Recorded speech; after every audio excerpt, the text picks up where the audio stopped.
Dollars देकर ये jet खरीदा है और 11 यूट्यूबर्स को इस पर हाथ रखने को कहा है। जो भी आखिर तक इस पर हाथ रख पाएगा वो इस जेट को जीत जाएगा, लेकिन किसी भी सूरत में अगर ये अपना हाथ हटाते हैं तो ये आउट हो जाएंगे।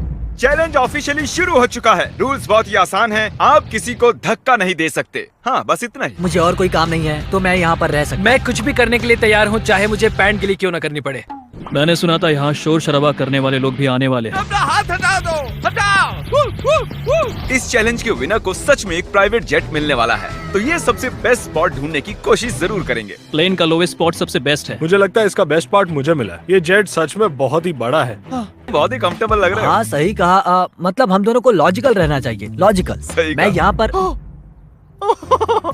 अरे नहीं, शायद अभी कोई आउट हो गया ओह है। माय गॉश, विक आउट हो गया। क्या विक हार गया? विक, तुम आउट हो गए? उसने जिमी की आंखों के सामने से अपना हाथ उठाया। मुझे लगा ये लॉजिकल स्पॉट है। अच्छा, आप सब बताओ, आपका क्या कहना है? विक का राइट हैंड देख रहे हो? हाँ,